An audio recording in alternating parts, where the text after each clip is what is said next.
Hello dear student, स्वागत है आप सभी का समृद्धि सोशलॉजी क्लासेस में। आज की क्लास में हम बीए पार्ट थर्ड का एग्जामिनेशन पेपर जो कि 2019 का है, इसे सॉल्व करने का प्रयास करेंगे। ये पेपर जो है ये बीए थर्ड ईयर का है और इसमें पॉइनियर्स ऑफ इंडियन सोशलॉजी से जुड़ा हुआ है ये। तो चलिए आज की क्लास स्टार्ट करते हैं। इसमें जो पहले नंबर का प्रश्न है उसमें ये पूछा गया है कि लोक संस्कृति की अवधारणा की प्रस्तुति का श्रेय किसे दिया गया है। तो देखिए, लोक संस्कृति के बारे में रॉबर्ट रेडफील्ड ने बताया था। तो जो पहले नंबर का प्रश्न है उसका ऑप्शन नंबर बी सही हो जाएगा। ये बहुत ही इम्पॉर्टेंट क्वेश्चन है, लोक संस्कृति की अवधारणा। तो इसको आप लोग टिक कर लीजिए। उसका दूसरा प्रश्न है, निम्नलिखित में से किसे गांव की जातीय संरचना में आंद्रे बेतेई ने सम्मिलित नहीं किया है। तो इस प्रश्न का आंसर देखते हैं। तो इस प्रश्न का जो आंसर है उसमें ऑप्शन में शामिल है ब्राह्मण, गैर ब्राह्मण, आदि द्रविड़ और पिछड़ी जातियां। तो इसका जो राइट आंसर है वो ऑप्शन नंबर डी है। इसमें पिछड़ी जातियों को जो है आंद्रे बेतेई ने जाति की संरचना के अंतर्गत शामिल नहीं किया था।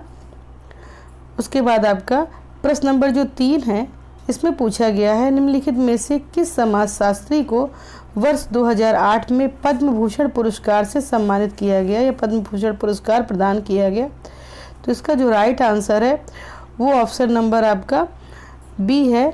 इसमें योगेंद्र सिंह जो हैं ये करेक्ट हो जाएगा।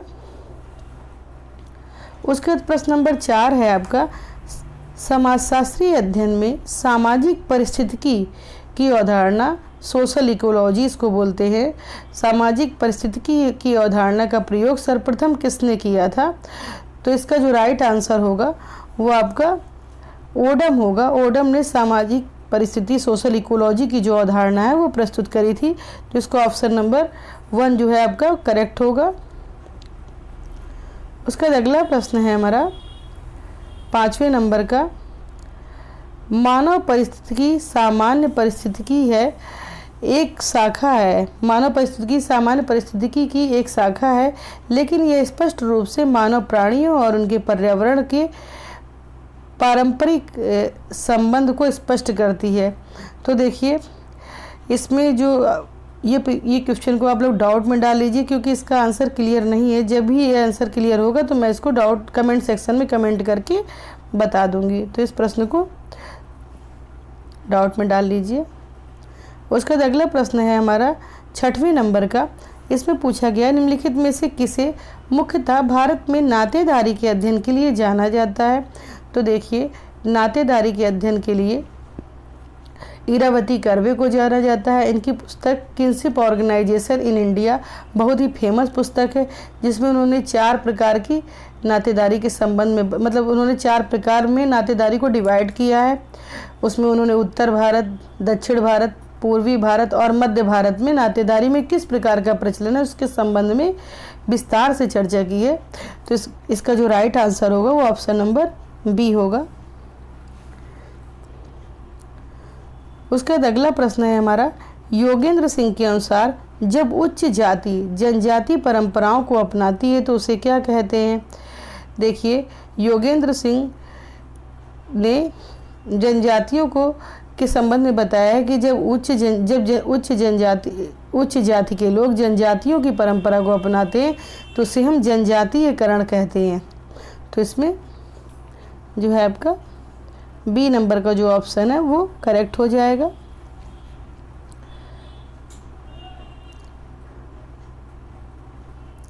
फिर अगला प्रश्न नंबर 8 है, एम.एन. श्रीनिवास ने प्रारंभ में संस्कृतिकरण के स्थान पर किस शब्द का प्रयोग किया था।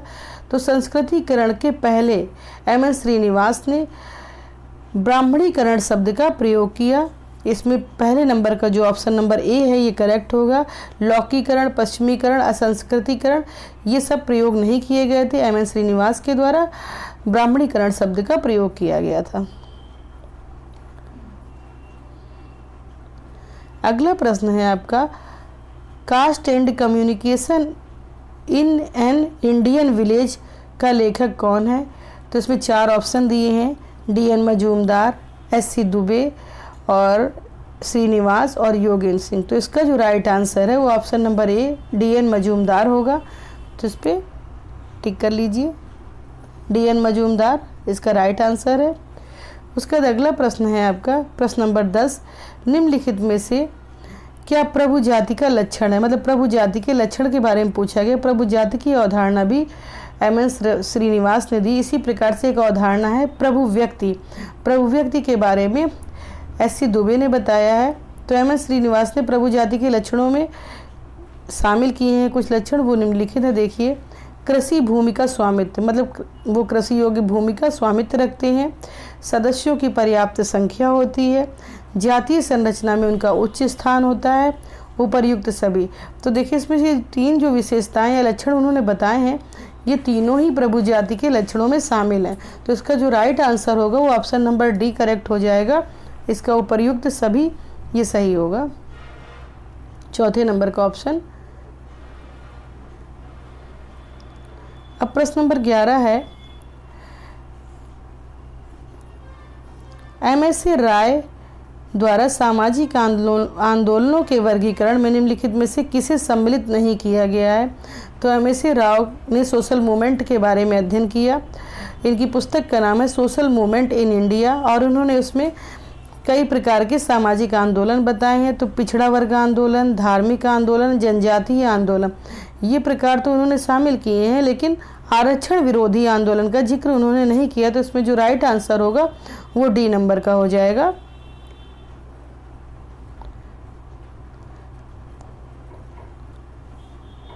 फिर उसके बाद अगला प्रश्न, प्रश्न नंबर 12 है,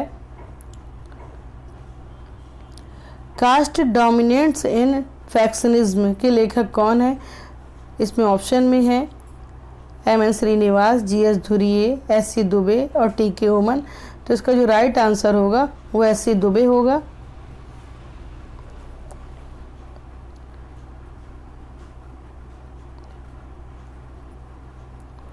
फिर उसके बाद प्रश्न नंबर 13 है, निम्नलिखित में से क्या सही नहीं है।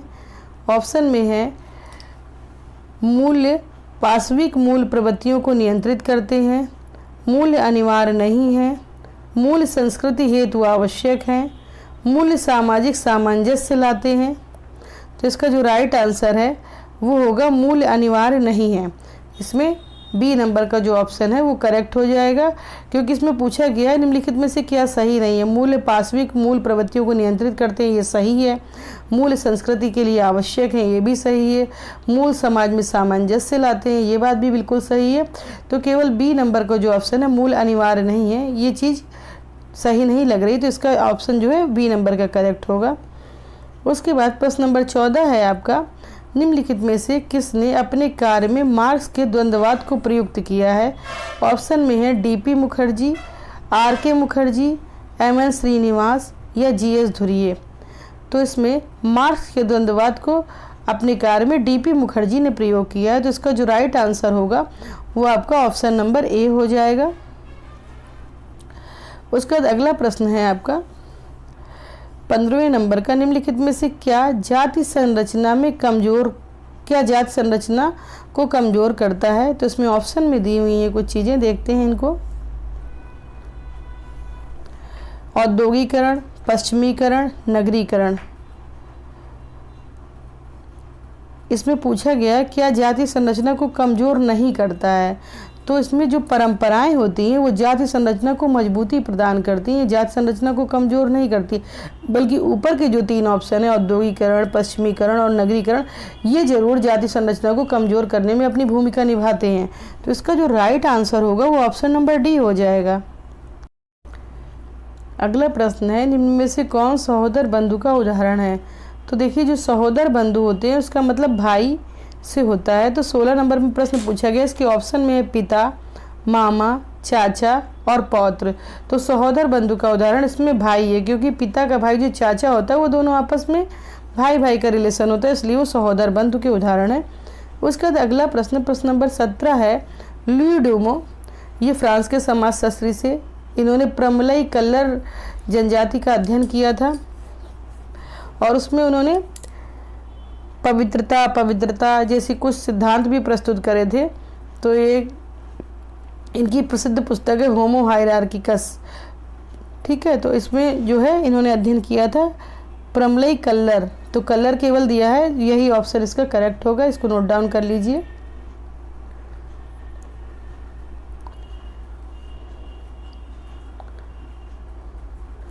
देखिए प्रश्न नंबर 18 में जो क्वेश्चन पूछा गया है, सामाजिक आंदोलन को एक ऐसी क्रियाविधि कहा जा सकता है जिसके द्वारा विभिन्न व्यक्ति व्यवस्था की बाहरी परिधि से निकलकर कर केंद्र में आने का प्रयत्न करने लगते हैं। तो इसका ऑप्शन मुझे अभी तक नहीं मिला है, लेकिन ये क्लियर है कि एम.एस.ए. राव और जी.एस. धुर्ये की ये परिभाषा नहीं है। तो इसमें टी.के. ओमन और एस.सी. दुबे में कुछ डाउट है। अगर आप लोगों को ये मिलती है तो कमेंट सेक्शन में कमेंट करके बताइए। जैसे ही मुझे ये परिभाषा क्लियर होगी, इसको सॉल्व करके कमेंट सेक्शन में डाल देंगे। फिर अगला प्रश्न है आपका 19 नंबर का, निम्नलिखित में से सामाजिक आंदोलन के प्रादुर्भाव का कारक क्या है? ऐतिहासिक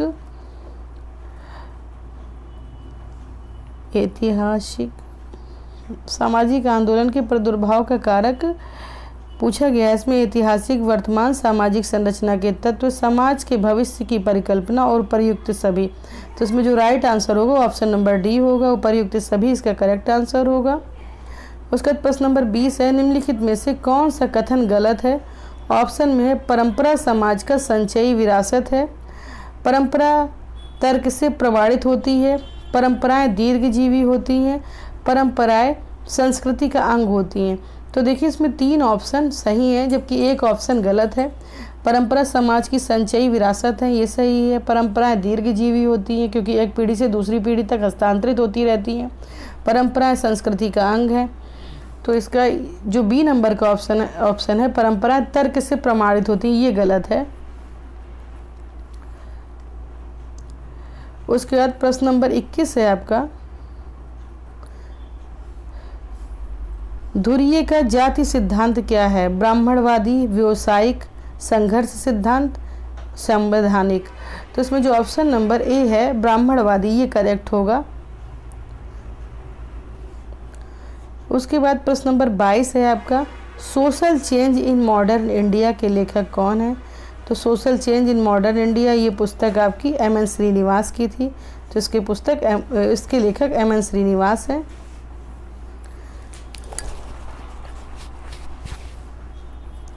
फिर अगला प्रश्न है प्रश्न नंबर 23। इसमें पूछा गया तमिलनाडु के श्रीपुरम गांव का अध्ययन किसने किया था?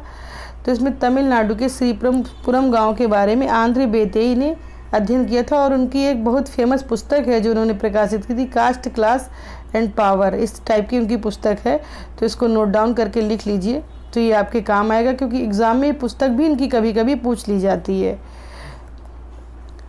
फिर अगला प्रश्न है प्रश्न नंबर 24, चेरी कहे जाने वाले श्रीपुरम गांव के भाग में किस जाति के लोग निवास कर रहे हैं? तो देखिए इसका आंसर डाउट में डाल लीजिए क्योंकि कन्फर्म नहीं है इसका आंसर। आदि द्रविड़, ब्राह्मण, गैर ब्राह्मण, उपर्युक्त में से कोई नहीं। तो इसका आंसर अभी क्लियर नहीं, तो इस प्रश्न को आप डाउट में रखिए, जब क्लियर होगा तो बता दिया जाएगा। उसका अगला प्रश्न है आपका, society and politics in India का लेखक कौन है? तो देखिए ये पुस्तक आपकी आंद्रे बेतेई की है, society and politics in India. तो इसमें सी नंबर का जो ऑप्शन है वो करेक्ट कर लीजिए। फिर प्रश्न नंबर 26 है, धुर्ये के अनुसार सामाजिक व्यवस्था के मातृ पक्ष की कितनी पीढ़ियां समरक्तीय मानी जाती हैं? तो इसका जो राइट आंसर होगा वो होगा ए नंबर, 5 पीढ़ियों को उन्होंने समरक्तीय माना है।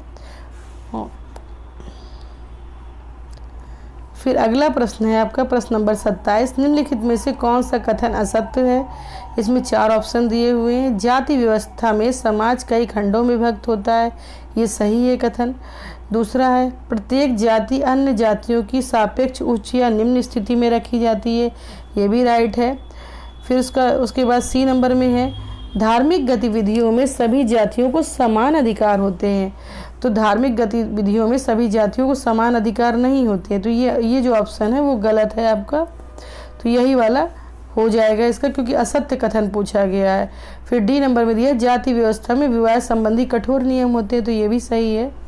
तो इसमें जो राइट आंसर होगा क्वेश्चन नंबर 27 का वो सी होगा। फिर अगला प्रश्न आपका प्रश्न नंबर 28 है, वक्रीय नातेदारी में विवाह को क्या कहते हैं? वक्रीय नातेदारी जो ये पाई जाती है दक्षिण भारत में पाई जाती है, इसमें ममेरे फुफेरे भाई बहनों का विवाह होता है। तो इसमें ऑप्शन नंबर ए करेक्ट होगा आपका। उसके बाद प्रश्न नंबर 29 है, निम्नलिखित में से कौन कथन सत्य है? 4 कथन दिए हुए हैं। पहला है प्रजाति एक सांस्कृतिक उदाहरण है। दूसरा है प्रजाति भारतीय समाज में पाई जाती है। तीसरा है प्रजाति का निर्धारण जैविकीय लक्षणों के आधार पर होता है। और चौथा है प्रजातियों में अस्पृश्यता पाई जाती है। तो इसमें इसका सत्य कथन पूछा गया है, तो जो आपका ऑप्शन हो जाएगा वो ऑप्शन नंबर सी होगा, प्रजाति का निर्धारण जैविकीय लक्षणों के आधार पर होता है। फिर उसके बाद प्रश्न नंबर 30 है, सामाजिक रूप से मान्यता प्राप्त इच्छाएं और लक्ष्य हैं। नैतिकता, स्वार्थ, लक्ष्य या मूल। तो सामाजिक रूप से जो मान्यता प्राप्त इच्छाएं और लक्ष्य होते हैं उनको मूल्य की संज्ञा दी गई, तो उनको मूल्य कहा जाता है। तो इसमें जो ऑप्शन होगा वो आपका डी नंबर का ऑप्शन करेक्ट होगा 30 नंबर के प्रश्न में। इसमें देखिए 30 महत्वपूर्ण प्रश्नों को हल कराने का प्रयास किया गया है। 2-3 क्वेश्चन ऐसे हैं जो जिनके आंसर क्लियर नहीं हो रहे हैं, तो उनको डाउट में डाल दीजिए। जब भी वो आंसर क्लियर होंगे तो आपको बता दिया जाएगा। यदि किसी को उस प्रश्न का उत्तर मिलता है तो वो कमेंट सेक्शन में कमेंट करके मुझे बता दे। इस प्रकार से ये क्लास आपको कैसी लगी, ये क्लासें आपके लिए हेल्पफुल हो तो कमेंट सेक्शन में कमेंट करके ज़रूर बताइए। Thank you.